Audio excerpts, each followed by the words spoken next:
Leave now if you crave gentle words. If you still cling to the hope that goodness is automatically rewarded, this message will sting. What follows will bruise your comforts, puncture your ideals, and rip away your illusions. Machiavelli never addressed the timid. He spoke to those who want influence instead of harmony, results instead of sympathy. That is your only warning. From here on, expect ice-cold logic, nothing soft, nothing consoling. If you are tired of invisibility, manipulation, and life in the margins, sit still, drown out the background noise, and absorb every line. This is the harsher face of power, stripped of mercy and stripped of lies. 1. The equality delusion. They drilled into you that all people are equal, king and commoner alike. They told you the disciplined man must be treated exactly like the undisciplined one. That fable keeps the crowd docile and satisfied while they remain firmly at the bottom. Equality is not a fact, it is a stage play, a moral sedative that numbs ambition. Machiavelli saw the landscape clearly. Some are molded to command. Most are molded to submit. Why is equality trumpeted so loudly?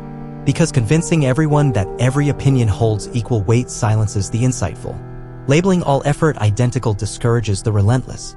Granting identical status to all buries the dangerous beneath mediocrity. Equality makes the wolf apologize for sharp teeth while the sheep flaunts dull hooves. It punishes strength and feeds off weakness, not because that reflects nature, but because it flatters the ruling class by keeping potential rivals weak. Nature herself scoffs at equal outcomes. Does the lion apologize to the gazelle?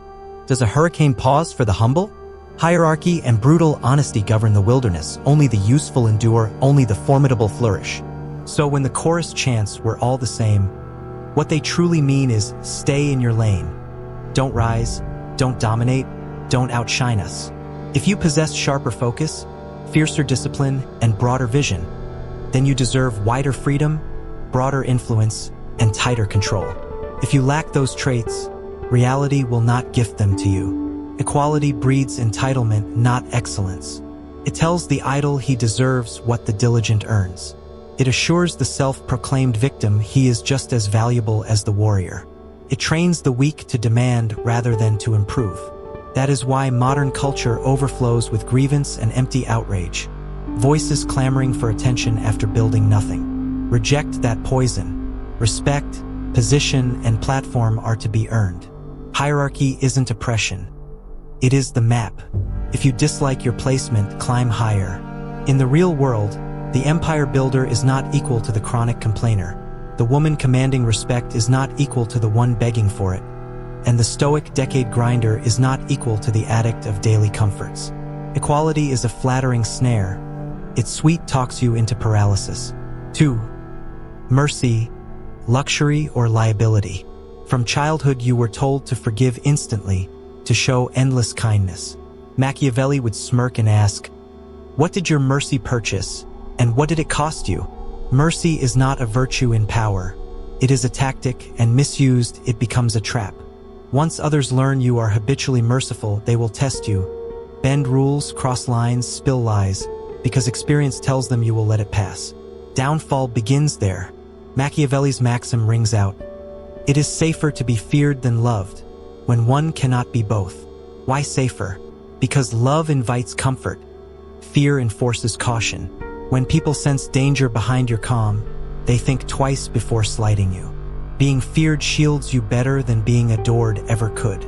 If you remain eternally merciful, people assume you have no fangs. They will stretch your patience, manipulate your empathy, siphon your vitality, while you congratulate yourself on being the bigger person. Nobility does not win wars, halt betrayal, or compel respect. Mercy is a luxury reserved for those already in control. Dispense it when, and only when, it increases leverage. History's purely kind rulers lost thrones to the very citizens they pardoned. Strength tempered with measured reward endures. Who has exploited your kindness? How many undeserving souls have you excused? And did they reform or regress? Forgiveness devoid of consequence breeds further contempt. People treasure only what they fear losing. When a boundary is breached, respond with precision, not fury. Let violators remember the cost. Mercy must be earned. Give it sparingly on your schedule, never on theirs. 3. Goodness versus power. You were promised. Be good, and life will crown you. Look around. Who commands the stage? The meek moralist obeying every rule, or the daring strategist who bends rules and draws attention? Machiavelli wrote centuries back, "A man who strives to be wholly good must fall among so many who are not." Relentless goodness, unguarded, invites destruction not because righteousness is wrong, but because the arena does not reward it. The world prizes dominance. We have been conditioned to equate strength with villainy, kindness with virtue. Reality disagrees. The kindly but powerless are ignored, the candid yet invisible are unheard, the forgiving are used. Morality without power is irrelevant. Power devoid of any morality is often unstoppable. Machiavelli urged no mindless cruelty. He understood human current. People flock to strength and pledge loyalty through incentive and awe, not pure ideals. The powerless cling to morality, the only currency they possess, murmuring, "At least I'm good." The powerful brandish morality as camouflage, employing justice, fairness, and equality when advantageous, discarding them when not. So wield morality as a tool, never a master. Use it to build alliances, woo public favor, and legitimize conquests, but never sacrifice positions simply to appear virtuous. People do not obey goodness, they obey boundaries. Power does not corrupt, it reveals. You may stay spotless, gentle, and forgotten, or you may enter the strategic realm where timing, perception, and calibrated intimidation shape outcomes. Yes, judgment will follow, the faint-hearted will call you toxic. Good. Their whispers signal progress. Want peace? Prepare to dominate. Want respect? Become formidable first. 4. The tyranny of explanation. The weak over-explain, they justify, plead, over-clarify, seeking permission to act, to succeed, even to exist. The longer you explain, the more authority seeps away. Machiavelli never squandered breath defending his moves. Power operates in silence, not apologies. A lion offers no rationale for the hunt. A general does not decode strategy for civilians. Explanations are submission cloaked as politeness. Please approve my choice. Please don't dislike me. Handing over your narrative grants strangers authorship of your identity. Observe any room. The individual speaking least, observing most, usually commands it. Let actions echo louder than paragraphs. Speak only with purpose when silence would cost more than words. Never explain merely to soothe feelings, win sympathy, or placate tiny minds. Allow outsiders to invent rumors. Their confusion forms your camouflage. Silence is not weakness. It is armor shielding strategy from emotional sabotage. The question, hold your ground. Results will act as your spokesman. Success will deliver your rebuttal. The day you stop explaining, you start ruling. 5. Offense as a mirror. If you are still here, you outlasted the many who clicked away, offended. The fragile label blunt truth, toxic, harsh, unfair.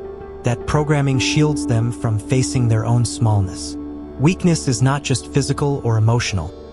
It is a mindset disguised as comfort, lowered standards, or endless excuses.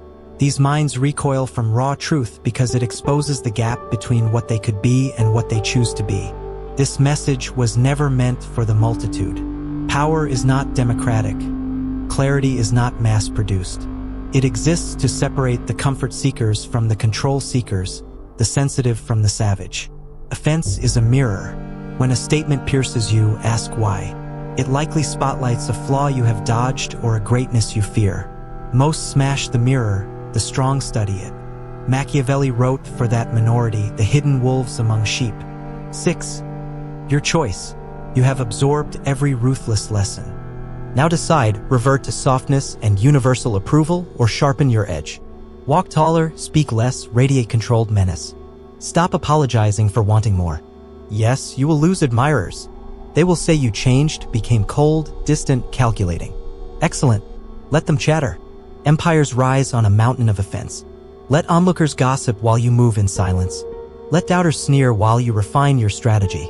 The louder the weak resent you, the closer you edge toward real danger, they can sense it. If this message unsettled you, perfect comfort suffocates transformation. If it lit a fire, this is not an ending but a summons. Continue sharpening, think with clarity, act with precision, dominate quietly. Raw power will appear here again whether the weak can handle it or not, because the world bows not to niceness, but to those audacious enough to seize what they seek.